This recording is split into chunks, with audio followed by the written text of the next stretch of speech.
Então, hoje nós vamos começar a falar da segunda igreja, das cartas do Apocalipse, né? Semana passada nós terminamos a igreja de Éfeso, que é a igreja que tinha obras sem fé, labor sem amor e perseverança sem esperança. Por isso que eles tinham abandonado o primeiro amor. Então, agora nós vamos continuar aqui andando no meio dos candeeiros com Jesus, para entender qual que é a próxima etapa, qual que foi a próxima etapa do período da igreja. E como nós vimos aqui, a igreja as 7 cartas podem ser vistas sob 3 ângulos, né?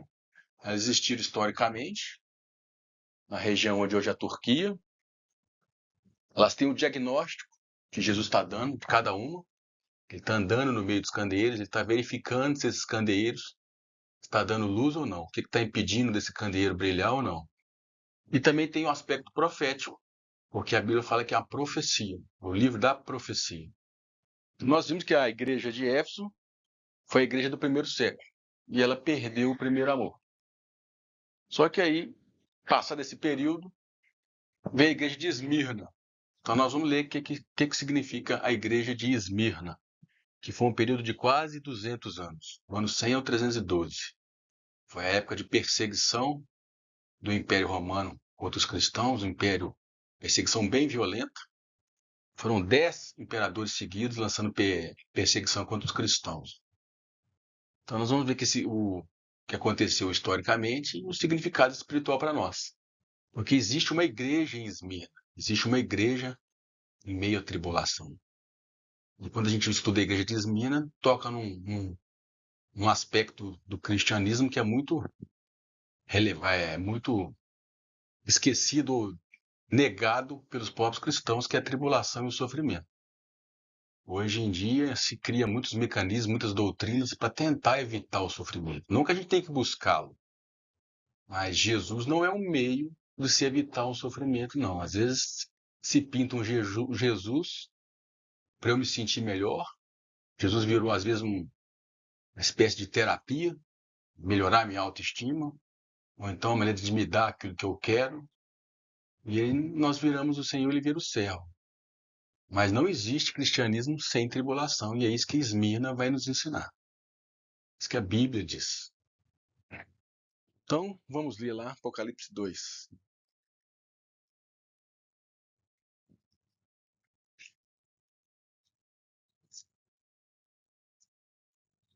2, versículo 8.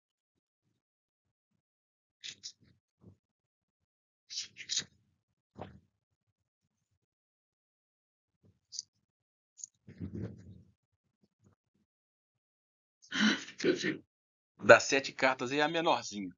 4 versículos. Por causa da condição dela, não tem muito o que falar, não. Ao anjo da igreja em Esmirna escreve: Isto diz o primeiro e o último, que foi morto e reviveu. Conheço a tua tribulação e a tua pobreza, mas tu és rico.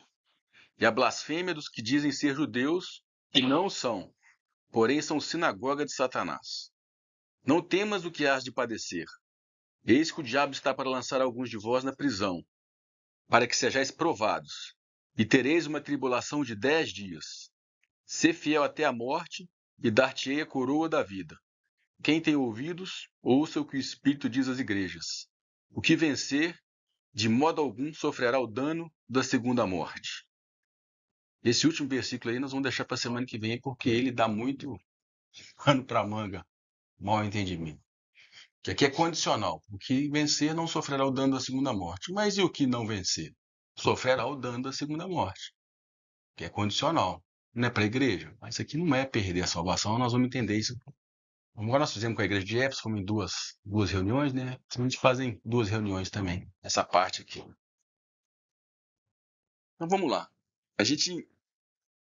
Nós vimos que existe um padrão nas 7 cartas, nós vamos seguir esse padrão, que é o significado do nome da igreja, o que significa Esmirna, o período da história da igreja que faz referência, como que Jesus se apresenta para ela, e o diagnóstico que Jesus dá dela, a condição espiritual. Você viu que eu risquei o negativo aqui. Aqui em Esmirna Jesus não tem nenhuma repreensão contra ela, não. Ao contrário de Éfeso, que Éfeso tinha abandonado o primeiro amor. Então tem ponto positivo. Não tem repreensão externa contra ela. contra ela. Nós vamos ver. Era um problema interno. Não, externo. O diabo lançará alguns de vós. Olá. Boa noite. Nada, fica à vontade aí. Então, nesse diagnóstico não tem nenhum ponto negativo. Não tem repreensão, mas tem uma advertência. Ser fiel até a morte. Até quando a morte aparecer, seja no martírio ou até quando você ficar velho. Ser fiel naquilo que Deus. E tem a promessa do vencedor que não sofrerá o dano da segunda morte. Então, esse é o nosso caminho para entender o que Jesus está falando para a igreja de Esmirna. Então, Esmirna é uma planta. Significa mirra machucada. É uma planta que toda vez que você machuca, corta ela produz, acontece três coisas. Ela exala um perfume. Quando você corta essa planta, você pega substância, faz uma pasta, coloca nas feridas. Ela serve para curar também feridas. E ela era usada para embalsamar os mortos. Desde o Egito, faziam com as múmias e usavam para embalsamar os mortos. Para reter a morte, retardar a morte. Jesus, quando foi colocado em lenços no seu túmulo, eles colocaram mirra para preservar ali a morte. Então, mirra tem esse significado. Quando os magos foram até Jesus, quando nasceu, levou 3 presentes: o ouro, o incenso e a mirra. E aí tem 3 significados. O ouro é a divindade de Jesus, Filho de Deus. O incenso, eu sou como sacerdote, ele veio para ser oferecido. E a mirra, o seu sofrimento, a cruz. Porque mirra também significa amargura, a igreja amargurada, mas não é uma amargura de rancor, amargura de sofrimento. A igreja em Esmirna vai falar da questão do sofrimento na igreja. Igual eu falei no começo aqui, é uma coisa que a igreja hoje tenta evitar e às vezes busca meios lá fora, na psicologia, na administração, na política, que tal fulano pode nos evitar do sofrimento. Completamente anticristão. Deus não tem compromisso nenhum, eu gosto de falar isso, não tem compromisso com o Brasil nenhum. Como algumas pessoas falam que Deus tem um plano para o Brasil, vamos orar pelo Brasil. Deus tinha um plano, um compromisso com uma nação que era Israel e suspendeu, muito menos com o Brasil. Deus tem compromisso com a igreja, no Brasil, em Israel, qualquer lugar que for. Então, criaram essa expectativa aí, independente do nome, querendo evitar um suposto sofrimento ou garantir o nosso espaço na sociedade. Sendo que agora não está a hora de espaço nenhum, agora está na hora de cruz. Depois vai chegar a hora do reino da coroa. Só que não existe coroa sem cruz. Isso está perdendo o nosso meio. Sutilmente, baseado na Bíblia. Mas isso que Esmirna vai trazer para nós. É na época de ser machucado, para exalar perfume, para ser remédio e para frear a morte. Então, o significado do nome de Esmirna é esse. Mirra machucada, planta que foi ferida e amargurada, mas não de rancor, de sofrimento. Então, a Esmirna fala da igreja sofredora, igreja perseguida. E nós somos igreja, vai falar do nosso sofrimento. Mas o sofrimento do cristão tem uma particularidade que nós vamos ver aqui. Porque tem sofrimentos na vida que é da vida, né?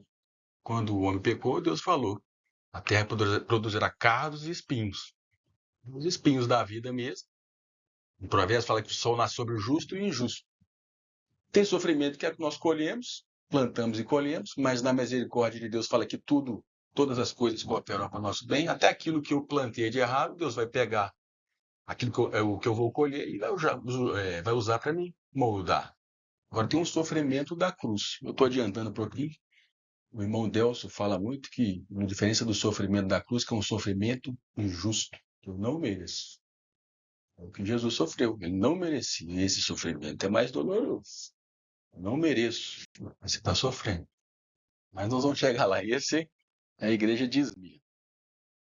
No período profético, ela fala assim, que tereis uma tribulação de 10 dias. A igreja de Esmirna, histórica, teve 10 dias de tribulação e foram lançados na prisão, conforme está escrito aí.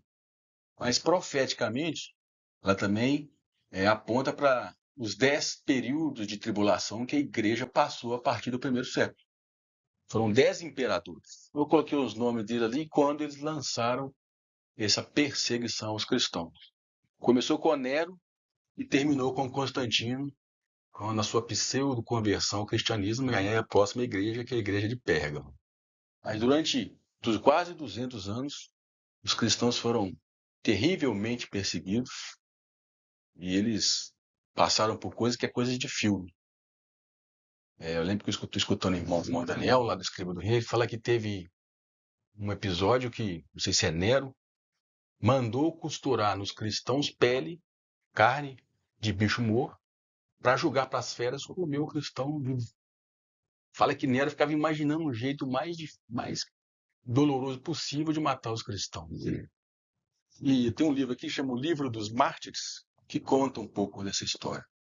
Conta alguns detalhes. Assim, você fica impressionado. Tinha um irmão que chamava Policarpo, e quando colocaram a hipótese dele fugir do martírio, ele falou, não, eu quero morrer, eu não quero perder esse privilégio de morrer com o meu Salvador. Então eles deram um testemunho tremendo nessa época aqui, 200 anos. E morreu muita gente nessa época, e você está falando. Muito cristão. Só que durante esses 200 anos tem uma frase que eu acho que é Tertuliano, né? Um irmão que viveu lá no século II, que fala que o sangue dos cristãos era a semente do evangelho, do cristianismo. Quanto mais cristão matavam, mais o cristianismo se espalhava. Deus usou essa tribulação, causada por Satanás, permitida por Deus, para que aquele primeiro amor que estava esfriando voltasse. Eles foram obrigados a se unir uns aos outros. Perseguição, e o evangelho se espalhasse por todo o império durante 200 anos. Morreu muita gente, mas você já viu falar que o cristianismo cresceu tanto que quase a cada 2 cidadãos romanos no império, um era cristão. Uma coisa muito... Então tem registro, né, de vários livros contando os detalhes dessa história. Então muitos irmãos morreram, mortes, igual eu falei, mortes de filme de Hollywood, para que a gente pudesse ter a palavra e o evangelho conosco aqui hoje. A mirra foi machucada para que a gente pudesse ter o evangelho, o conhecimento, lá no comecinho. Já tentou impedir isso, só que ele não conseguiu. Aí depois ele mudou a estratégia. Já que eu não posso abafar o cristianismo, eu vou misturar no meio deles, mas é a próxima igreja, pega. Aí já não perseguiu falar de Cristo, mas o viver. É mais sutil. Então, profeticamente, foram quase 200 anos. Terminou no ano 312. E esse dá para cravar uma data, né? Fala, essas datas que a gente faz de uma transição de um período para outro, é aproximado. Esse dá para cravar porque foi quando Constantino decretou lá o Édito de Milão, né? Um decreto que no Império Romano a religião oficial seria o cristianismo, mas não o cristianismo bíblico. Ele fez uma mistura lá com as crenças pagãs do Império Romano e nós vamos estudar na próxima igreja. Então, profeticamente, foi esses 10 períodos aí. Agora, como que Jesus se apresenta para a igreja de Esmirna? Justamente que ela padecia. Ele falou que eu sou o primeiro e o último, o que foi morto e reviveu. Então, aquilo que eles passaram, ou que nós estivemos passando, Jesus um dia passou. Ele fala que ele não é um sacerdote que não possa se compadecer de nós. Porque tudo ele foi tentado. Então ele foi o primeiro de uma nova raça e é o último, não vai ter mais uma próxima. Ele inaugurou uma raça a partir de soberano. Ele é o último Adão, por isso que ele é o primeiro e o último. O que foi morto, assim como todos esses cristãos foram mortos. Muitos morrem hoje ainda, né, na região principalmente lá da Ásia, do Oriente Médio. Mas também existem mártires vivos, como eu gosto de falar. Gente que se coloca numa situação por causa de Jesus e vai nessa situação até morrer. Ninguém matou ele, mas ele permaneceu até morrer. Então você fica como ser mártir vivo, permanecer numa situação de morte até morrer. Uns são mortos por causa disso, outros permanecem. Então existe mártires morridos e mártires vivos. Então Jesus deixa essa palavra para nós. E aí vamos ler lá em 1 Coríntios falando que ele é o último Adão. Esse é o primeiro de uma nova raça. 1 Coríntios 15, 45.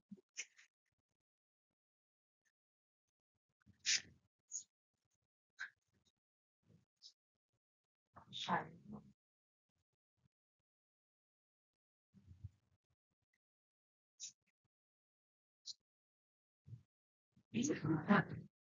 1 Coríntios 15, 45. Assim também está escrito: o primeiro homem, Adão, tornou-se alma vivente. O último Adão, espírito vivificante. O primeiro homem, 47. O primeiro homem, sendo da terra, é terreno.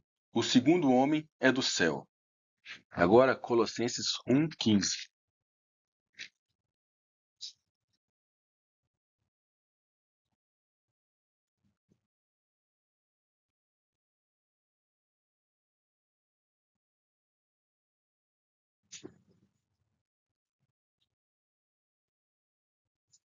Fala assim: o qual, Jesus, é a imagem do Deus invisível, o primogênito de toda a criação, porque nele foram criadas todas as coisas nos céus e na terra, as visíveis e as invisíveis, sejam tronos, sejam dominações, sejam principados, sejam potestades. Tudo foi criado por ele e para ele. Então, quando eu falei primogênito de toda a criação, parece que Jesus foi criado. Não, o Jesus homem inaugurou uma nova criação. Ele é o último Adão. E nós somos frutos dessa nova criação. Por isso que ele é o primeiro e o último. Não precisa mais de um outro Adão. Ele resolveu o problema do primeiro Adão. Então ele apresenta assim para a igreja de Esmirna, sempre Jesus apresenta para a igreja ou apresenta para nós de acordo com o nosso contexto e nossa necessidade. E quando nós nos juntamos, assim deveria ser as reuniões nas igrejas, né? Não só uma reunião de auditório, que eu fico só ouvindo. Quando Jesus se apresenta para mim no meu quarto, no meu dia a dia, se apresenta para você no dia a dia. Quando a gente se junta, deveríamos trocar, sendo revelado Jesus para nós. Então, as nossas reuniões, que não é fruto de nenhuma dessas aqui, é fruto lá de Sardes, lá na frente, esse modelo horizontal de auditório não é o modelo original nem o melhor. Porque a gente vira mero consumidor e espectador. A gente tem que, numa reunião, deixar o Espírito Santo ter liberdade. A gente precisa de maturidade para isso, mas deveria, lá falo, quando duas reunidas, um tem salmo, um tem palavra, um tem profecia, que é fruto de uma vida que eu estou levando no meu quarto, no meu dia a dia. Assim deveria ser as nossas reuniões. Né? Depois você pega água para mim. Então, por isso que Jesus apresenta assim para ela. O que eu quis dizer, né? A gente tem se apresentado para cada um de nós e quando nos reunimos, de compartilhar cada uma parte de Jesus que temos recebido para nos enriquecermos uns aos outros. Por isso que não existe crente autodidata. Porque hoje em dia, né, quando o crente decepciona com a igreja, aí vai para a casa dele, acha o pregador preferido do YouTube e não, estou com Deus no meu quarto. Isso não é igreja. Não existe relacionamento com Deus se você não tem relacionamento com o seu próximo. Isso aí, doente também. Está fugindo do confronto com o irmão, que é o mais difícil. Então, você pode ter um período que aí não dá para reunir ainda não. Você não pode ter isso firme no coração, que eu me basto lá no meu quarto e eu estou aprendendo.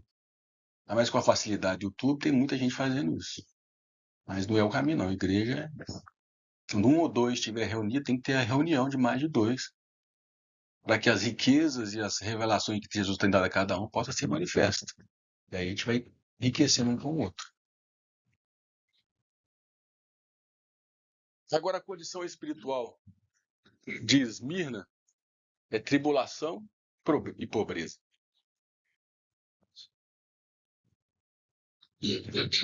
À primeira vista, não parece ser uma coisa boa. Aos olhos, aos critérios do mundo, isso é derrota, fraqueza.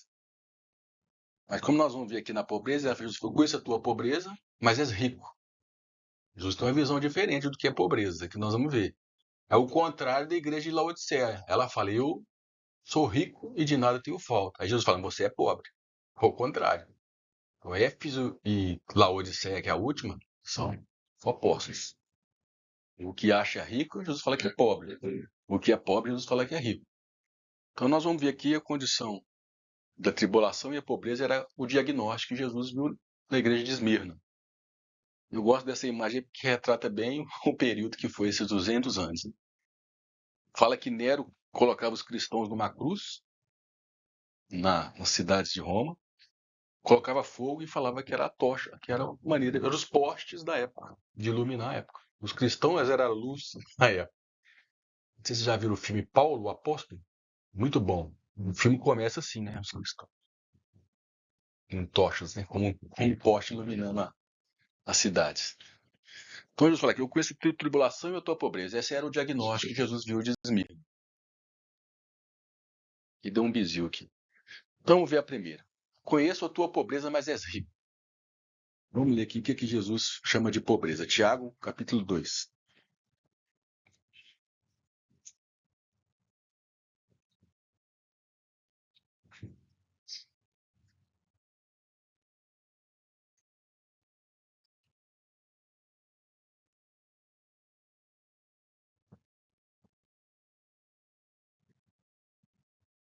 Tiago 2,5. Ouvi, meus amados irmãos, não escolheu Deus os que são pobres quanto ao mundo, para fazê-lo rico na fé e herdeiros do reino que prometeu aos que amam? Então o Tiago faz um alerta. Vocês não ouviram isso? Que Deus escolheu os pobres deste mundo para serem ricos na fé e herdeiros do reino que prometeu aos que amam. Então por isso que Jesus falou com a igreja de Esmirna: conheça a tua pobreza, mas és rico. Então é uma pobreza. Eles eram pobres materialmente também, porque o Império Romano, eles confiscavam o bem dos cristãos. Eles eram realmente pobres fisicamente. Mas existe muito pobre fisicamente que é rico de espírito, orgulhoso, vaidoso.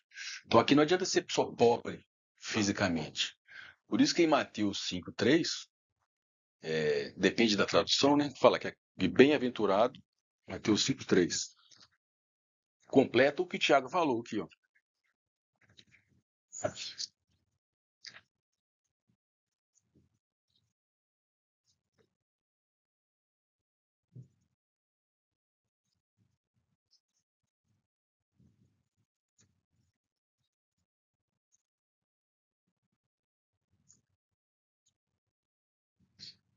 Bem-aventurados os pobres de espírito, porque deles é o reino dos céus. Tiago acabou de falar que Deus deu os reinos para os pobres deste mundo. Tem Bíblia que fala que bem-aventurados os humildes. Mas, Só um pouquinho. Tem um versículo que me chamou muita atenção, está em 2 Coríntios, capítulo 6, verso 10, sobre riqueza e pobreza. Aí, deixa eu... 2 Coríntios, capítulo 6, verso 10. Como contristados, mas sempre alegres. Como pobres, mas enriquecendo a muitos. Esse verso aí que me chama a atenção. Como nada tendo e possuindo tudo. Então, o rico para nós aqui nesse mundo é o que tem.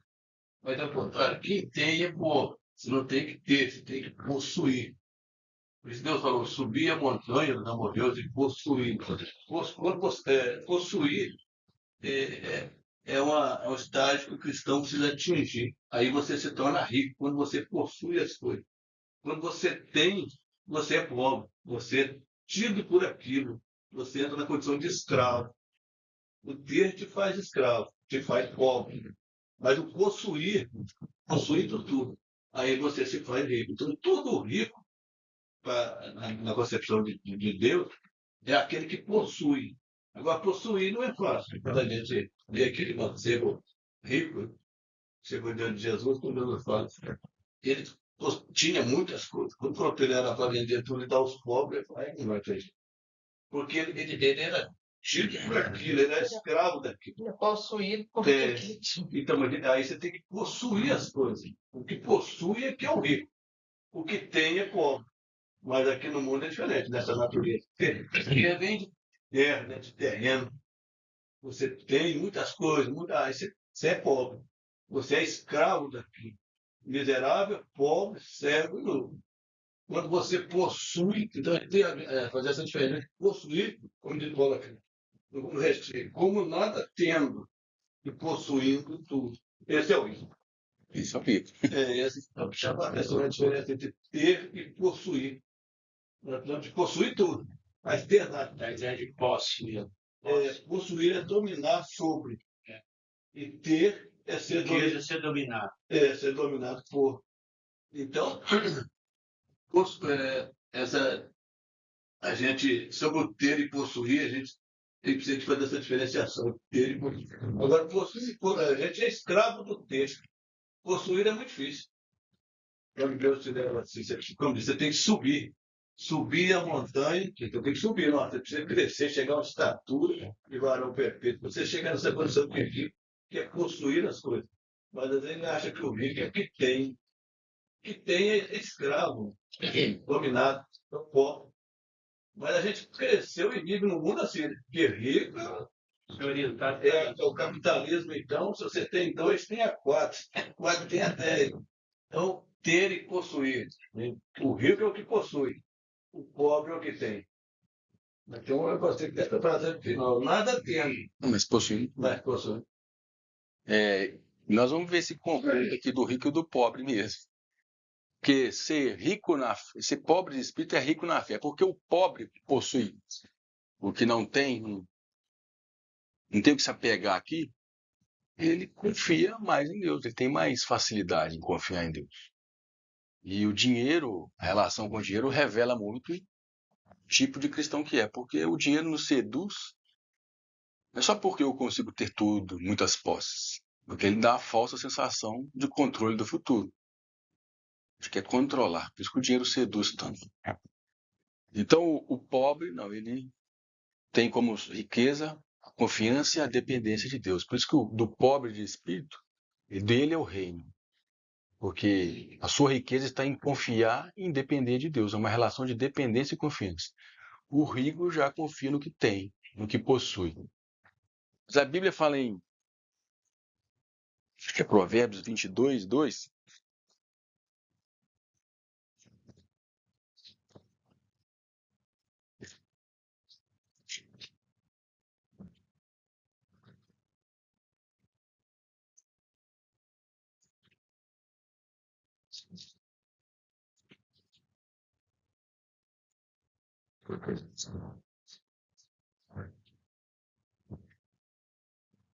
Provérbio pequenininho. Fala assim, o rico e o pobre se encontram.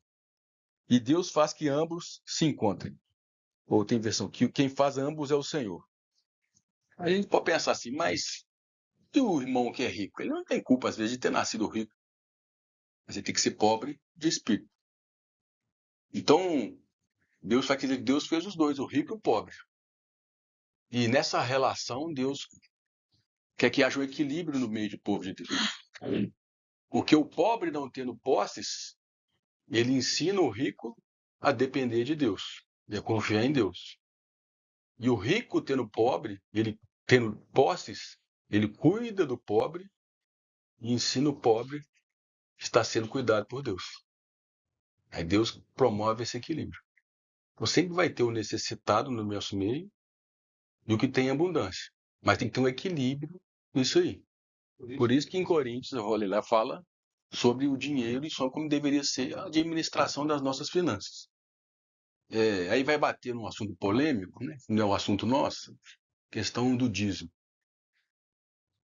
Mas na igreja primitiva que nós lemos aqui, nós somos servos e mordomos do nosso Senhor. Eu não tenho nada, meu salário, minha saúde, se eu não tenho filhos ainda. Então, tudo é do Senhor, não é só 10%, é tudo. Se ele te pedir 5, 10, 15, 20 no mês, é para os outros. É o que fala em Coríntios. Aí, deixando do dízimo de lado, eu quero trazer só esse princípio. O pobre, na sua dependência de Deus, no dia a dia, ele ensina o rico a não confiar nas riquezas. Assim como ele é cuidado e suprido por Deus, o rico tem que vir aqui e falar, não posso confiar no que eu tenho. Tem que ser como o pobre. Eu não podia deixar de falar daquela altura. Aquela era rica. Aquela era rica. E a gente fala dela e chora.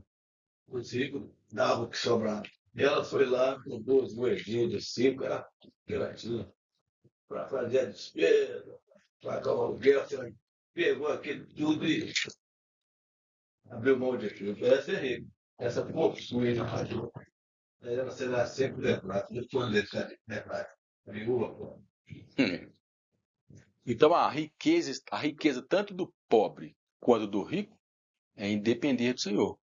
Quando o rico não é apegado ao que tem, aí realmente ele é rico. Ele doa, ele é generoso com aquele que precisar. Nem que que eu divida metade de tudo que eu tenho por causa do outro. E o pobre é rico em depender e confiar no Senhor. É essa que devia ser o equilíbrio no meio do povo de Deus. Não podia ter necessitado no nosso meio. Aí a gente vai tocar algumas questões sensíveis no nosso meio hoje, que a gente vê igrejas, né, as reuniões investindo muito em estrutura, prédio, som, televisão, quando tem gente passando apertado, passando fome, ou com dificuldade, e gastando em estrutura, em vez de gastar em gente. Isso não tem nada a ver com a igreja primitiva ou com o cristianismo bíblico. É uma coisa que nós vamos ver durante a história da igreja que foi se deturpando. Mas quando vem a tribulação aí, vamos escolher nós temos que correr um dos outros. E mais para frente nós vamos estudar, Deus vai permitir um aperto final, assim como foi no começo. Aqui, vê que se no aperto as pessoas se... Paulo fala que ele não foi pesado. Isto Fazia... não foi pesado para com os irmãos. Às vezes, tem algumas situações que eu vejo, e agora que eu estou assim, num lugar de, assim, De administração. entre aspas, uma ação social, porque eu estou ajudando nesse pedaço lá também. Às vezes eu vejo muitas pessoas chegando muito necessitadas e a disposição da gente como igreja de ajudar está sendo pequena, porque fala assim, mas a pessoa não está trabalhando. Eu falei, gente, mas a pessoa pode estar passando por alguma situação que ela está impedida de trabalhar. Deus mesmo está impedindo ela de trabalhar. Quem diz que ela não trabalha porque não quer, né? Pois é. E tem a questão também dos missionários, estou falando nem da nossa igreja, assim, mas eu estou falando assim, num contexto geral, tem muita gente padecendo nesses campos missionários, porque a igreja ficou de ajudar, o irmão ficou de ajudar, e vai a pessoa, e daí a pouco passa um mês, passa 2, passa 3. Tem umas contas assim, que não fecham muito. É assim, isso aí é só uma pontinha do iceberg do diagnóstico da saúde espiritual da igreja do século XXI, né? Como eu falei, isso aí é só uma pontinha. Às vezes preocupa muitos com a organização e esquece. Lembro que na época da pandemia eu vi vários casos falando que, como não tinha reuniões, aí caiu a receita das igrejas. E o primeiro a cortar foi dos missionários. Lembro que o pastor Zezinho contou muito missionário aí, passou aperto, porque nós estamos recebendo mesmo corte de missionário. Mas e ele lá? É assim, vai ter que passar por uma esmina para a igreja chegar um pouquinho no eixo de novo. Nós vamos chegar em Laodiceia ainda, mas o que era na igreja primitiva, nós lemos aqui, que todos tinham em comum. Nós precisamos de amadurecer muito, mas porque nós estamos longe, nós vamos ter que falar. E o Espírito Santo vai agir, pode começar uma fase, nem que seja um pequeno grupo, mas temos que viver o que está lá. Sempre orientado pelo Espírito Santo. Sempre vai existir um necessitado para provar o que tem. E o necessitado também é provado para ver se ele confia na provisão de Deus. Sempre vai ter. Os dois são provados. Quem não tem, vai ver se ele vai confiar em Deus ou não. E quem tem vai ser provado, para ver se ele é pegado ou não ao que tem. Então vai ter sempre. Deus não lemos em provérbio. Deus fez o pobre e o rico para provar o amor e a confiança de ambos. E aí, quando teve a questão da distribuição de dinheiro, Paulo falou com Coríntios algumas coisinhas aqui que mostra esse princípio. Eu vou ler o 2 Coríntios 8, versículo 9.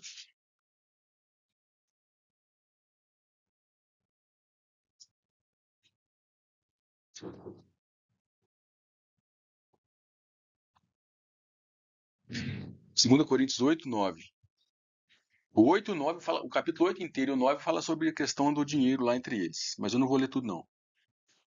Versículo 9. Pois conheceis a graça de nosso Salvador, nosso Senhor Jesus Cristo, que sendo rico, por amor de vós, se fez pobre, para que pela sua pobreza fosseis enriquecidos. Agora no 14. Mas para que haja igualdade, suprindo neste tempo presente a vossa abundância a falta dos outros, para que também a abundância deles venha a suprir a vossa falta, e assim haja igualdade. Foi o que eu falei aqui. Uns vão ter abundância, outros vão ter falta. E eles têm que se juntar e equilibrar a balança. Está estudando, ela não é apegada às coisas materiais. Ela é dependente de ela Deus. depende. Ainda que tenha coisas materiais. Ela pode ser rica materialmente e ser pobre de espírito. Que não é pobre de espírito, é pobre materialmente. Às vezes é murmurante, tá ganancioso, correndo atrás. Está doido para ter, e o rico morrendo de medo de perder. Isso mesmo. Os dois estão dominados. O pobre está gladiador, mas doido para ter, não ter. E o outro está morrendo de medo de perder. Você vê que o ter domina sobre o Não é? meio. E Jesus, nós estamos falando aqui, Esmina, que Esmina era pobre, mas fala que é rico. E qual que era a riqueza de Esmina? Qual que é a riqueza desse tipo de cristão? Que mesmo em meio à pobreza e tribulação, ele era fiel até a morte. Adora. Dependendo das circunstâncias, né? A riqueza dele não estava no que ele via, mas no que ele tinha experimentado no dia a dia. Isso é a verdadeira riqueza. Isso é ser bem-sucedido. Isso é ser bem-sucedido. Hoje a gente acha que ser bem-sucedido é ter uma carreira boa, várias posses. E isso agora no capítulo 9, só virar uma página em versículos 5 a 7.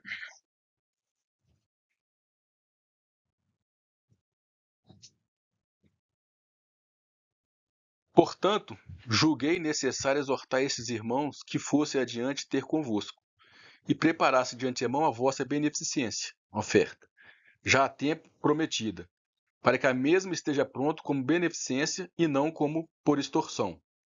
Mas digo isto: aquele que semeia pouco, pouco também se fará. E aquele que semeia em abundância também se fará. Cada um contribua segundo propôs o seu coração, não com tristeza, nem por constrangimento, porque Deus ama o que dá com alegria. A questão do dinheiro no meio do povo de Deus devia mostrar para esses versículos aqui. O dízimo é uma pedra no sapato, porque ele me dá certeza que eu vou ter garantia no final do mês. Principalmente quem está na liderança da igreja, né? Mas se Deus te chamou, preocupa não. Agora, se Deus não chamou, você vai passar aperto mesmo, você não vai pagar a conta de luz. Aí tem que fazer estripulias para pagar as contas. Porque se ele chamou, igual Elias, né? Até um corvo levou alimento na boca do Elias, lá quando ele estava na caverna. A questão é se você foi chamado ou se você se chamou, o seu ministério. É uma questão do dinheiro. Então, mas para eu garantir, eu falo que eu tenho que dar 10%, aí usa lá o Velho Testamento, e mais a oferta que está em Mateus. Dei 10%, eu estou livre. Eu tenho que dar tudo. Chegou no final do mês, Senhor, eu sou o seu mordomo. Então, quando a gente fala isso, parece que eu estou facilitando, né? Não estou dificultando. Porque agora não é 10, agora é 100. É estar disponível para aquilo que o Espírito Santo põe no meu coração, de acordo com a necessidade do meu próximo. Então, parece que quando você fala contra o dízimo, você tem escorpião no bolso. Eu estou piorando a coisa, piorando entre aspas, né? A coisa está ficando mais séria, porque agora é 100%. Às vezes eu tinha um dinheiro guardado para fazer uma viagem com a Juliana, e aí aparece uma irmã que está. A viúva pobre. Eu vou ter que desfazer a minha. É assim que é a vida, eu vou ter que deixar de fazer a minha viagem, porque tem um irmão, e é assim que é o amor. Por isso que Jesus fala que o mundo conhecereis quando vos amares uns aos outros, e aí por isso que eles conheceram Esmirna. Se amaram, Esmirna era uma igreja de amor. Então a questão da riqueza é isso. Quem tem não está apegado, e quem não tem medo. Confia. É isso que é a riqueza aqui de Esmirna. Mas agora é questão do dinheiro. Com questão, dizem que o dinheiro é tão perigoso, o amor ao dinheiro, que Jesus nomeou ele como um Deus, Mamon. Os outros pecados não têm nome, mas eles têm um nome, Mamon. Imperador do momento. Imperador do momento. Capitalista, que é mais difícil, né? Nós vivemos no regime capitalista. Então, o imperador deve ser o povo ao nosso tempo, os clássicos do povo. Então, a primeira lição, pode falar. Se posiciona assim, tipo, eu não sou mãe de ninguém. Tipo assim, nós, né, igreja. Tô falando uma instituição física, né? Falando, nós, igreja. Tipo assim, porque eu já ouvi muito isso, tipo assim, só porque o povo sabe que eu sou crente, vai me pedindo as coisas, tipo assim. Eu acho que é uma linha tão fina, né, que a gente precisa, do Espírito Santo para saber. Porque, porque às vezes. Isso. Exortando ela. Porque tem um outro lado também que tem gente que acha que vai salvar o mundo. E às vezes a motivação é culpa. Tem tanto aqui que tá me incomodando, tem que fazer alguma coisa por alguém. E esse também não tem galardão, não. Tem que ser orientado pelo Espírito Santo. É o Espírito Santo que orienta. Você é um mordomo. Aí era. Toda hora tem um pedido. Sempre é o Espírito Santo que vai orientar, né? E nós somos mordomos. Mesmo porque a palavra fala que quando a gente vai ajudar alguém, a gente pode estar ajudando o próprio Cristo, né? Não, mas o Espírito Santo que vai orientar. Sim. É sempre ele. Que há tempo para todas as coisas, tempo de dar, tempo de não dar e receber. Então, o primeiro diagnóstico aí é a pobreza de Esmirna, e nós vemos que ela é rica. Por que ela é rica? E o segundo, a questão da Esmirna é a tribulação, o sofrimento. Que aí é o ponto que nós vamos... Eu falei, né? Um ponto que a gente tenta evitar. Por natureza, ninguém gosta de sofrer e eu não tenho que buscar o sofrimento. Mas Deus conta com ele e usa a sua didata e pedagogia, Deus usa o sofrimento. Deus falou com eles, não temas das coisas que hão de padecer. Eis que o diabo, então Deus às vezes usa o diabo, nós conhecemos a história do Jó, lançará alguns de vós na prisão para que sejais provados. Por isso que eu grifei ali, nós vamos ver o que significa isso aí. E tereis uma tribulação de 10 dias. Nós já vimos que historicamente eles tiveram uma tribulação de 10 dias e profeticamente, historicamente, foram 10 perseguições. 10 dias nossos? Não, nessa época foram 10 dias, historicamente foi. A igreja de Esmirna lá, ficaram 10 dias na perseguição ferrenha. Como eu falei, esse livro aqui conta algumas coisas dessa perseguição. Então vamos falar sobre a tribulação ou sofrimento. Número 3 versículo aqui, que já tem que ser permeado na vida do cristão. Filipenses, capítulo 1, versículo 29.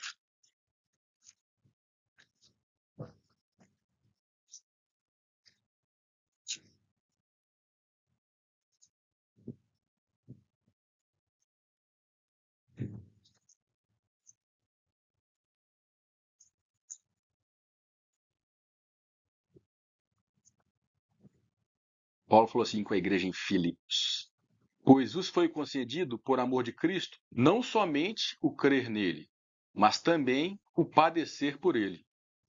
Quando eu assumi Jesus como meu Senhor, não é só crer nele, também fui chamado a padecer por ele. Então aqui já coloca uma base na vida cristã e põe em xeque muita doutrina, modismo que aparece por aí. Agora, 2 Timóteo 3,12. Aí nós vamos ver por que tem que padecer. Estou falando que é necessário, mas nós vamos ver por quê.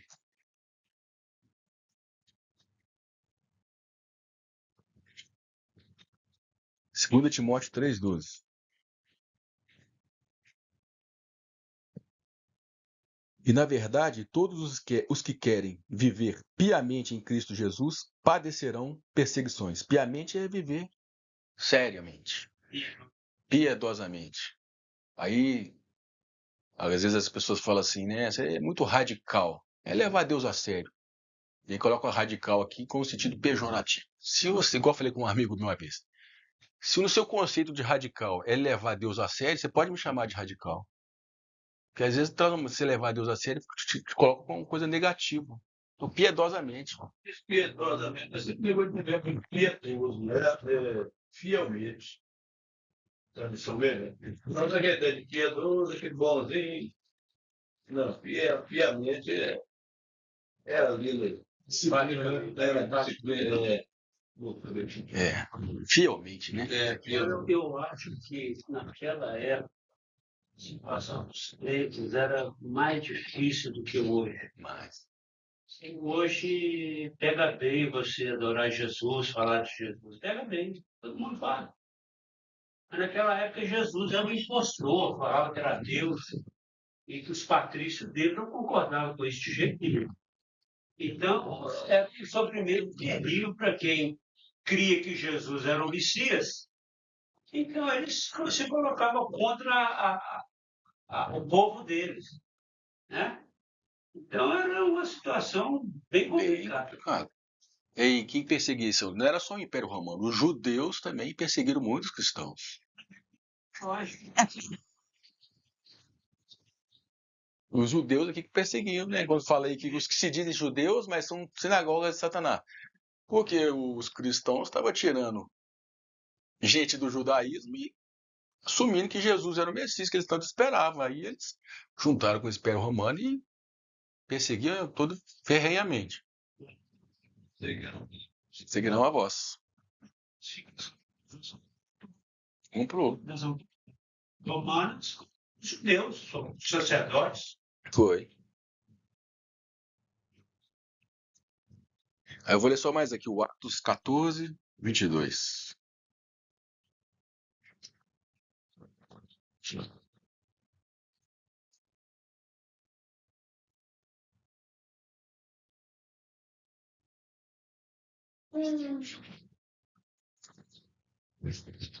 Vou ler aqui a partir do 21. E tendo anunciado o evangelho naquela cidade, Paulo, né? E feito muitos discípulos, voltaram para Listra, Icônio e Antioquia, confirmando as almas dos discípulos, exortando-os a perseverarem na fé, dizendo que por muitas tribulações nos é necessário entrar no reino de Deus. Então, esses 3 versículos aí está bem claro que a partir do momento que eu decidi seguir a Jesus, tornar discípulo de Cristo, ele fala que a gente tem que carregar uma cruz, eu vou padecer perseguições. Eu vou ter sofrimento a mais do que já existe no fato de viver no mundo em pecado. Então nós vamos tentar entender por que Deus permite isso. Por que tem que sofrer? Ninguém quer sofrer. A criança já nasce sofrendo. Ela saiu do lugar gostoso, quentinho da barriga e já começa chorando. Tirado daqui e chora. Igual esse dia eu estava reparando, acho que o Dé, né, a Maria Clara. A criança já com meses já manifesta a natureza, né? Você toma um negócio dela, ela já recebeu um não e já está sofrendo. Então o sofrimento é toda vez que eu recebo um não, eu estou sofrendo. Posso receber um não da saúde, né? Que estou doente, não de dinheiro, igual eu falei aqui, ou não de alguém que me desrespeitou, meu marido, mulher. Então, o que é a cruz? O que é a cruz? Quando eu recebo um não, aí meu ego grita. Entendeu o que eu quis dizer o não? Aquilo que me é negado, eu sofro. Por que eu sofro? Porque o ego quer ser servido. Então Deus tem que destruir, tem que fazer morrer esse ego. Essa coisa que eu centro em mim mesmo. Todas as coisas têm que me servir. Eu sou o centro. E igual eu falei, não é qualquer tribulação. É um sofrimento de cruz. E essa tribulação, para ser provado, para provar alguma coisa, é o sofrimento de cruz. E o sofrimento de cruz é um sofrimento que eu não mereço. Eu estou sendo injustiçado e estou passando por ele. Às vezes eu assumi uma postura por causa de Jesus e eu não mereci aquilo, mas eu vou padecer por aquilo. Eu vou assumir uma postura, às vezes, com meu irmão, com minha esposa, com meu marido. E nessa postura eu vou ser maltratado por causa de Jesus, mas eu vou permanecer. Aí é um sofrimento além. Agora, o porquê desse sofrimento nós vamos tentar entender aqui agora. Tentar, vamos parar para pensar, tá, Jesus veio, levou todo o sofrimento, todas as dores, não. Mas quem falou que ele levou todo o sofrimento? Tá vendo como é uma coisa mal entendida? Ele levou todo o pecado. Ele levou todo o pecado. Ele levou o sofrimento que a gente deveria sofrer pelo pecado. Agora nós temos que sofrer por causa do reino. Esse que é uma coisa mal explicada. Jesus resolveu o problema do pecado. Agora, para resolver o problema do meu ego, da minha carne, está sendo um processo. Aqui foi pregado que quando eu aceito Jesus está tudo resolvido. O principal está resolvido. Eu não estou condenado mais. Mas existe uma natureza dentro de mim que é igual a do diabo e ela tem que morrer. Aí, para eu morrer, eu preciso de padecer. Isso que nós vamos ler. Então, essa mensagem que também que é mal pregada, desde a reforma, nós vamos chegar lá, nós somos salvos pela graça e vamos para o céu e acabou. Opa, mas tem um trem gigante aqui dentro de mim que tem que morrer. Jesus falou, aquele que quiser ser meu discípulo, negue-se a si mesmo, tome sua cruz e siga-me. Jesus resolveu o problema do pecado e abriu a porta, o caminho, para resolver o meu problema dentro de mim mesmo. É o que nós estamos fazendo hoje. Como é que Jesus resolveu o problema do pecado? Morrendo na cruz. Então também eu vou resolver meu problema morrendo também. Crucificado com ele. Tem que estar crucificado com ele. Depois da cruz vem o que? Ressurreição. Então, para eu experimentar a vida de Jesus dentro de mim, ressurgir dentro, a vida dele dentro de mim, eu tenho que morrer também. Então é um processo. Só uma parte que está resolvida. A outra eu estou em processo. Aí porque às vezes é mal explicado, né? Aceita Jesus, vai pro céu. Aí você falou, então eu não posso sofrer, porque Jesus já resolveu tudo. Acabei de ler 3 versículos que eu vou e preciso sofrer. Agora nós vamos explicar o porquê. Por que eu vou sofrer? Deus é um sádico, Deus gosta de fazer isso. Não. Tá certo.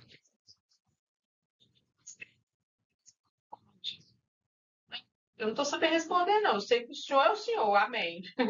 Mas tem hora que a gente fica, tipo assim, sabe? É porque foi traçado.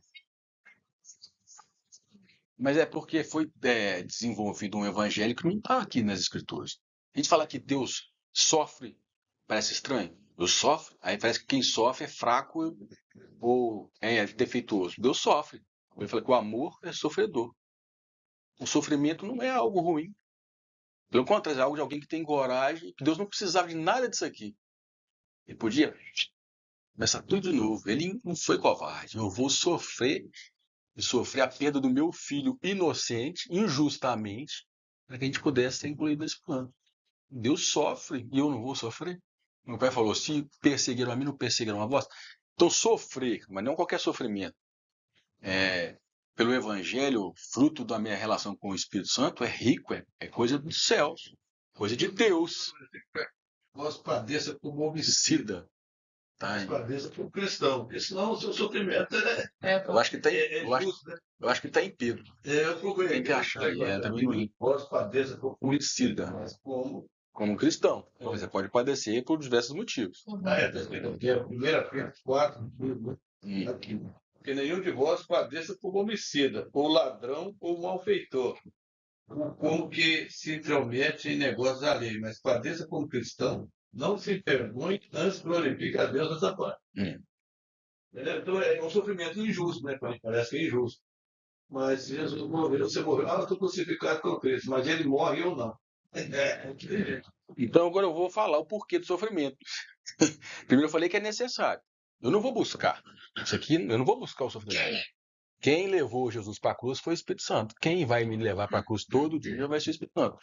Isso que está por trás dos monges, eles acharam que se eles tivessem abstinência das coisas desse mundo, fosse lá para o meio da montanha, tivesse abstinência de comida, de mulheres, eles conseguiriam uma purificação. Isso é muito oriental no budismo, mas não é eu que promovo isso. Isso é carne. Quem me leva é o Espírito Santo. Agora nós vamos entender o porquê do sofrimento. Primeira coisa, por que eu tenho que ser? Por causa do que eu preciso amadurecer. É a didática de Deus. Eu só cresço se eu tiver passar por algumas tribulações. Esse amadurecimento é aquele versículo da estatura de varão. Também, eu vou mostrar 2 versículos que mostram isso. Quando a gente está crescendo, né, um dente está nascendo, não dói. Com toda os ossos, né?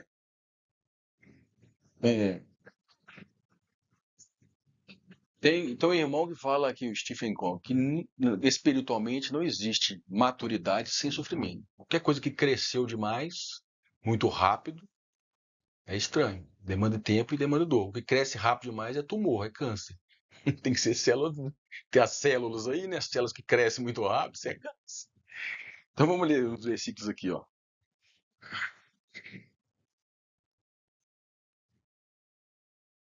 Cadê o Paulo? Vamos lá. Romanos 5:3.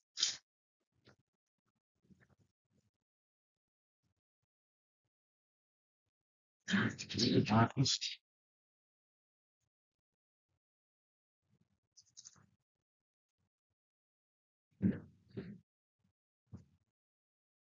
que é isso?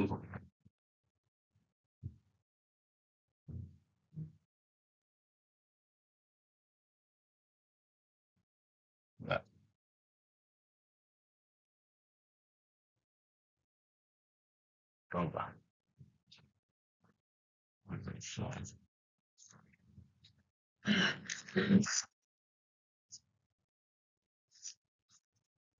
E tem uma escadinha aqui do desenvolvimento da vida cristã. Fala assim, não somente isto, mas também gloriemo-nos nas tribulações. Por quê? Sabendo que a tribulação produz a perseverança. Ou tem versão que fala que produz um caráter aprovado. Paciência, ou a perseverança. E a perseverança, a experiência. E a experiência é a esperança. E a esperança não desaponta, porquanto o amor de Deus está derramado em nossos corações pelo Espírito Santo que nos foi dado. Então, para eu ter esperança e confiar em Deus, não existe varinha mágica. Eu tenho que passar por isso aí. Tem a tribulação, operada pelo Espírito Santo, eu amadureço, perseverança. E com perseverança, eu adquiro experiência aprovada. Eu sei que na versão que fala assim. E um caráter aprovado produz esperança. Então, para eu esperar, eu penso. Então, um dos motivos da tribulação é o amadurecimento. E em 2 Coríntios 7:9.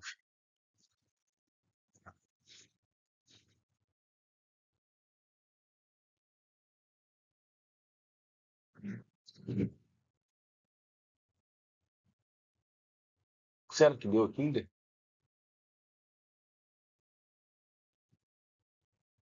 Depois eu olho. 2 Coríntios 7:9. Agora folgo não porque fostes contristados, mas porque o fostes para o arrependimento. Pois segundo Deus foste contristados, para que nós sofresses dano em coisa alguma. Versículo 10. Porque a tristeza ou o sofrimento, segundo Deus, opera arrependimento para a salvação, o qual não traz pesar, mas tristeza do mundo opera a morte. Então a tristeza, segundo Deus, opera o arrependimento. Então, para produzir mudança em mim, em nós, Deus nos leva por caminhos de dor. É uma didática de Deus, a pedagogia de Deus. Sou um pai disciplinando um filho. E é dor porque eu esperneio quando recebo não. Só é dor porque eu não quero perder aquilo que eu acho que me faz bem. Mas na verdade não me faz bem. É. A menção no versículo não parece de gozo, mas sim de tristeza, depois produz um peso de glória. Vamos ver se eu vou. Hã? certo.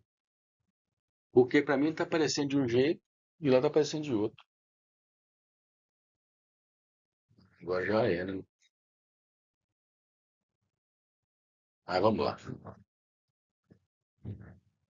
Deixa eu ver só um negócio aqui.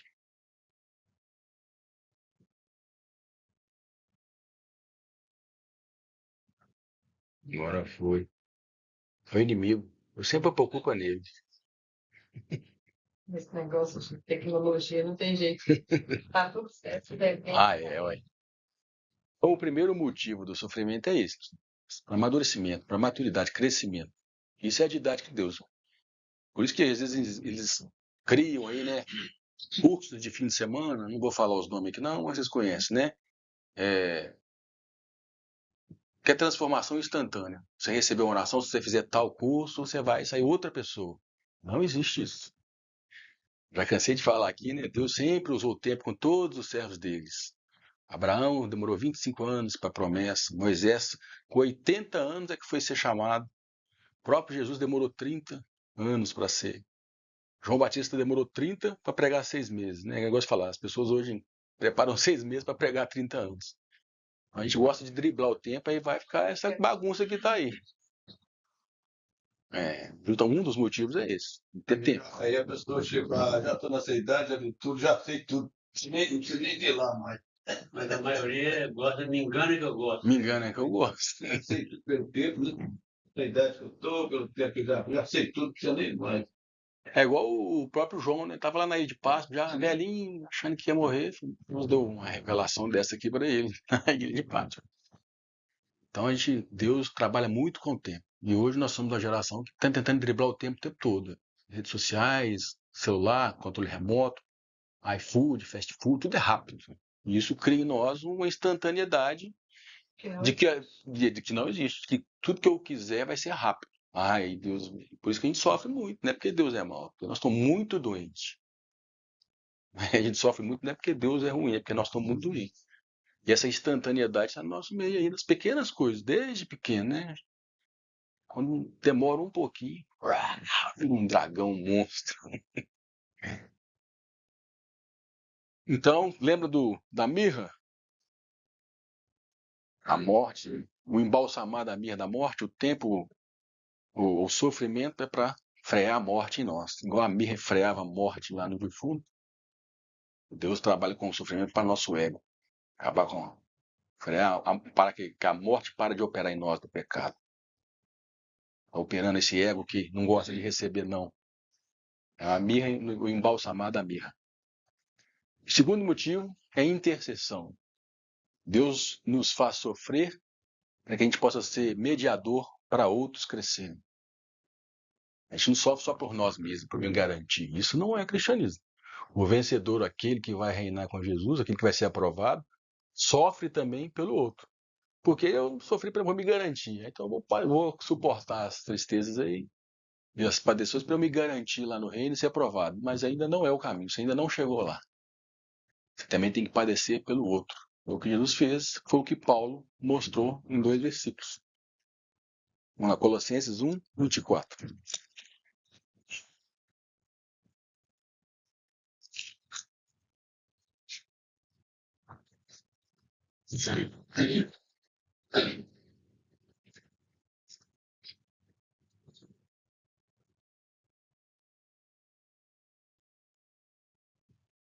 Colossenses 1, 24 diz assim: Agora me regozijo no meio dos meus sofrimentos por vós, e cumpro na minha carne o que resta das aflições de Cristo, por amor do seu corpo, que é a igreja.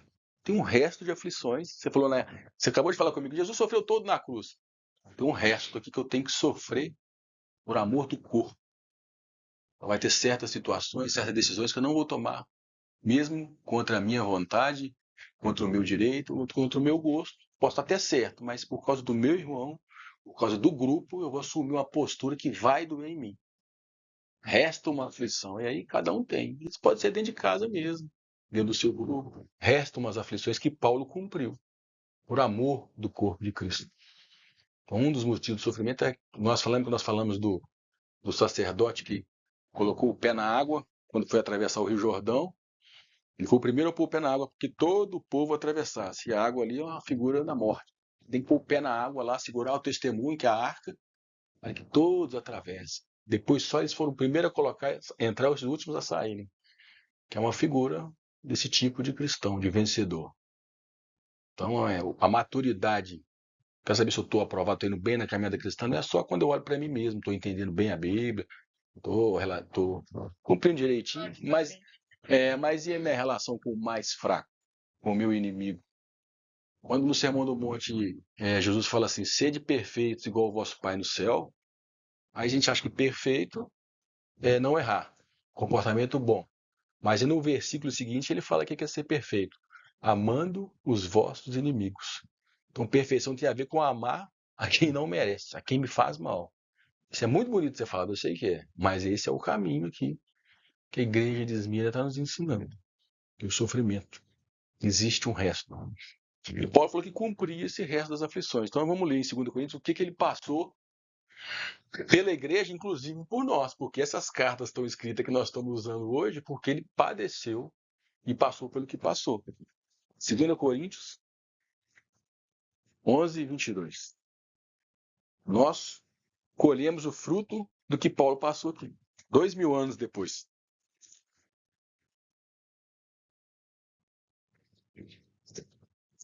2 Coríntios 11, 22. Ele está tendo aqui uma discussão com os cristãos lá de Corinto, e fala assim, dos outros que se diziam apóstolos, são hebreus? Também eu. São israelitas? Também eu. São descendentes de Abraão? Também eu sou. São ministros de Cristo? Falo como fora de mim. Eu ainda mais. Em trabalhos, muito mais. Em prisões, muito mais. Em açoites, sem medida. Em perigo de morte, muitas vezes. Dos judeus, 5 vezes recebi 40 açoites menos 1. 39.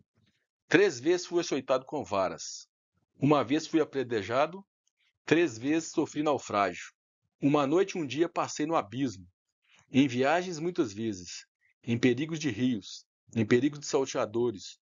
Em perigos dos da minha raça. Os próprios irmãos deles perseguiam eles, judeus. Em perigos dos gentios. Em perigos nas cidades. Em perigos no deserto. Em perigos no mar.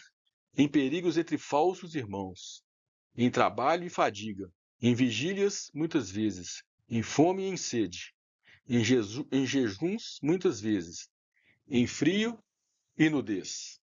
Além dessas coisas exteriores, há o que pesa diariamente sobre mim, o cuidado de todas as igrejas. Não faltou nada. Ele padeceu o que foi necessário e ele finaliza até o cuidado das igrejas. Eu tinha que ter cuidado, além de tudo, de ser perseguido pelos judeus, gentios, falsos irmãos, tinha o peso de que a igreja fosse bem cuidada e bem encaminhada. Então esse sofrimento, por isso que eu coloquei intercessão, também tem esse objetivo. Tem coisas que a gente passa na vida que nós não vamos entender, mas é para eu adquirir uma certa maturidade e experiência naquela área para um dia ser suporte para outros que vão passar. Então, a minha maturidade não é só para mim mesmo, é para o corpo. Jesus está cuidando do corpo, né? As roupas, os membros vão ajudar uns aos outros. Tem certas coisas, certas circunstâncias que eu tenho autoridade para falar, porque eu já passei. Então, a minha palavra, quando soar para ouvir de alguém que está passando, é diferente de alguém que fala só porque estudou. Sai diferente. Então, por isso que muitas tribulações também é para isso, para ajudar o mais fraco. E para a gente terminar, o último motivo, então, é o remédio. Agora, lembrando da mirra.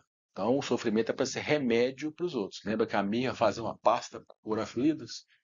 Então, a mirra é como remédio também. O sofrimento é um remédio para mim e para quem um dia vai precisar. Agora, o último, que eu acho bem bonito, quando eu aprendi com o Daniel lá, é bem bacana.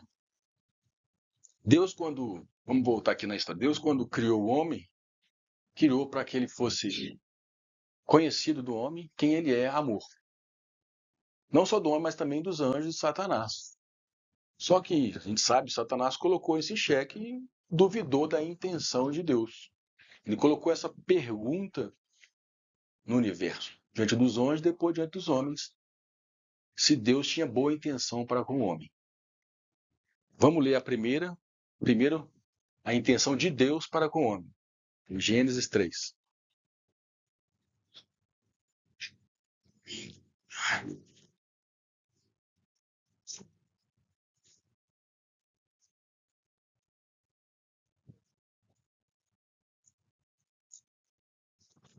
Gênesis 3, versículo 4 e 5.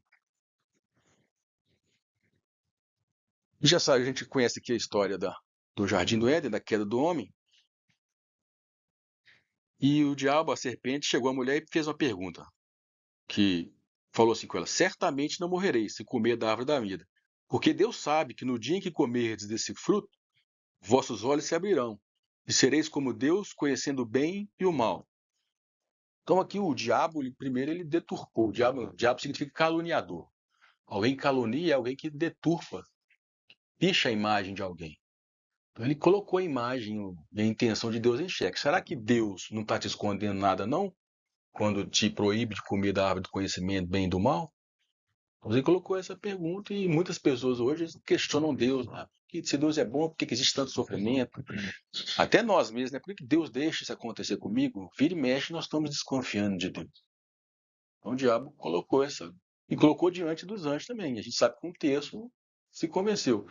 Quando Satanás, Lúcifer, falou que eu serei semelhante ao Altíssimo, quis ser igual a Deus, por que Deus não deixa ser igual a ele? Então, o tempo todo ele desconfia de Deus. Tem essa pergunta: será que Deus tem intenção boa para conosco? E depois, na história de Jó, ele fez o contrário. Vamos ler lá em Jó 21.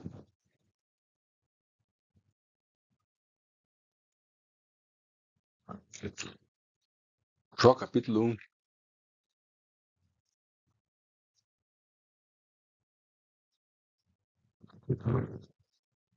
Versículo 6.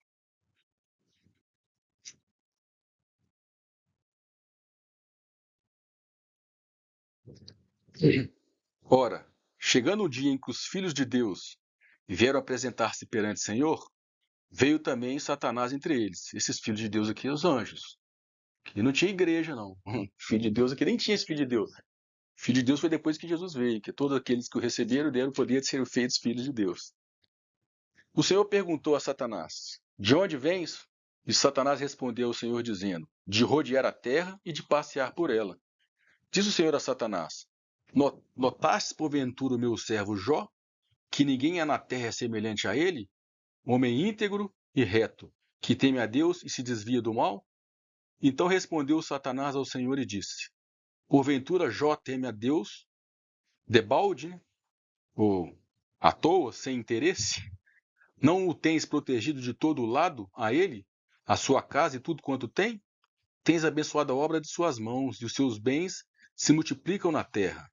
Mas estende agora a tua mão e toca-lhe em tudo quanto tem, e ele blasfemará de ti na tua face. Ao que disse o Senhor a Satanás: Eis que tudo o que ele tem está no teu poder. Somente contra ele não estendes a tua mão. E Satanás saiu da presença do Senhor. E aí depois no 2 ali faz a mesma coisa, só que aí Deus agora permite tocar no corpo dele, na saúde dele. Faz o mesmo diálogo. Aqui permitiu tocar nos bens e na família. E no 2 permitiu tocar na saúde. Então Satanás fez uma outra questionamento no universo. Falou que homem nenhum, criatura nenhuma, amaria a Deus sem benefício próprio. O homem só amaria Deus se fosse por algum benefício, em troca, em barganha. Então ele colocou essa pergunta, esse questionamento no universo, diante dos anjos e dos homens. E Jesus e Deus poderia ter muito bem acabado com Satanás, não tem que dar satisfação para ninguém, não. Mas Deus queria mostrar a sua glória e mostrar quem ele é. E através de um homem, de Jesus, Jesus respondeu as duas perguntas. Que um homem pode amar a Deus em troca de benefício nenhum. Um homem pode amar a Deus sem o benefício do céu, sem o interesse do benefício do céu e sem o medo do prejuízo do inferno. Simplesmente por amor a Deus. Jesus cumpriu isso. E mostrou que Deus, mesmo ele não sendo acudido ou recebendo qualquer benefício, Deus merece ser adorado. Jesus restaurou a glória de Deus. Então Jesus fez isso, nós vamos ler lá, e colocou isso a nós. Então, quando eu sofro, eu testemunho para os anjos e para os homens que Deus sim pode ser amado, independente de benefício ou de prejuízo. É isso que o sofrimento também testemunha. É isso que aqueles cristãos durante 200 anos não receberam nada em troca. Pelo contrário, só receberam o mal e permaneceram fiel. Ali, quando eu sofro e quando eles sofreram, cala a boca de Satanás, dos anjos que seguiram. Mostra que sim, um homem, uma criatura, pode amar a Deus como Deus o ama, sem esperar nada em troca e sem medo de nada por não ter amado. Isso é um papel do sofrimento. Por isso que fala, para ser provado, um testemunho está provando para os outros homens, para aqueles que não creem em Deus também, além dos anjos, que sim, Deus pode ser amado por uma criatura. Então, nem o que os anjos, que é um pouquinho acima dos homens, fizeram, são um tapa na cara do diabo. Os homens podem fazer. Então, o sofrimento é um testemunho para isso. E Jesus foi o primeiro, ele como homem, ele deu tudo aquilo para Deus que Deus merecia. Ele calou a boca do diabo nessas duas perguntas. Então, o sofrimento também é um testemunho, uma prova que sim, o amor de Deus pode ser experimentado por criaturas. E que Deus é digno de amor mesmo que ele não te dê nada. Por isso que ele fez a pergunta para Jó. Bonito, que não é Deus 11, 13, fala isso. Todos estes morreram na fé sem terem recebido as promessas, mas vendo-as de longe e crendo-as e abraçando-as, confessaram que era estrangeiro e peregrino na terra. Tem um versículo que é em Filipenses, Colossenses, Paulo fala que ele queria ser participante do sofrimento de Cristo. Porque por isso que muitos dos cristãos, igual eu falei aqui, eles não queriam ficar livres do martírio. Não, eu quero ser martirizado, não me livre dessa oportunidade, desse privilégio, não. Porque depois da cruz, nós vamos ver, se eu passar por isso, nós vamos ver o que aconteceu com Jesus. E aí, o que o primeiro homem fez, lá em Romanos, fala que Deus predestinou para que fôssemos conforme a sua imagem e semelhança do seu Filho Jesus. É isso que Deus quer, que somos igual a Jesus, amar ele e receber esse amor de Deus como Jesus amou. Então, vamos ver o que Jesus fez lá em Filipenses 2? Só falta 2 versículos para a gente entender.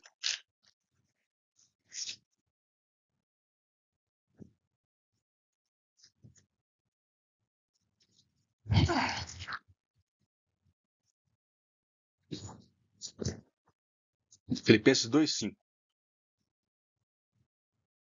Tende em vós aquele sentimento com aquele propósito que houve também em Cristo Jesus, o qual, subsistindo em forma de Deus, não considerou o ser igual a Deus coisa a que se devia aferrar, mas esvaziou-se a si mesmo, tomando a forma de servo, tornando-se semelhante aos homens, e achando na forma de homem, humilhou-se a si mesmo, tornando-se obediente até a morte, e morte de cruz. É de cruz, que é injusta e lenta.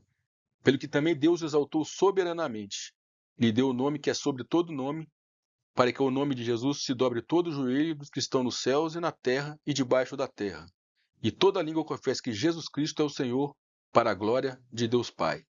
Então Jesus morreu e foi obediente até a morte, morte de cruz. E Jesus deu o testemunho que um homem pode sim. Ele questionou Jó, né? Que Jó fazia interesseiro, por interesse. Jesus mostrou que não. Foi por amor e obediência ao Pai. E quando a gente sofre, mas existe uma diferença de sofrer mesmo. Porque quando eu estou numa situação e murmuro, reclamo, eu não estou sofrendo. Você pode sofrer e pedir ajuda. Deus, eu não estou aguentando, está difícil. Isso não é murmurar. Agora você fala, por que eu estou assim, Deus? Por que eu fiz isso? Eu não mereço. Você não está sofrendo.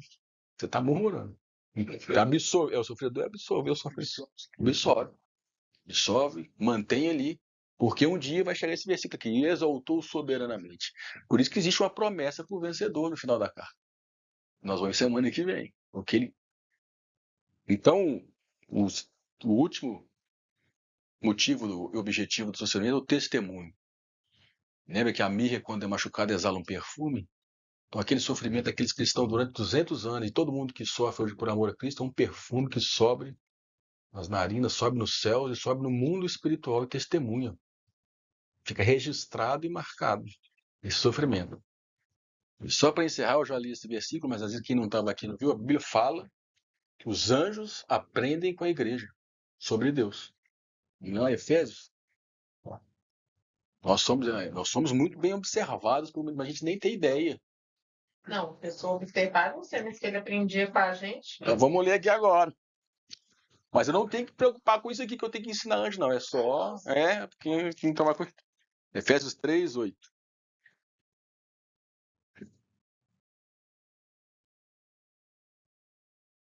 A mim, o mínimo de todos os santos, me foi dada esta graça de anunciar aos gentios as riquezas inescrutáveis de Cristo e demonstrar a todos qual seja a dispensação do mistério que desde os séculos esteve oculto em Deus que tudo criou.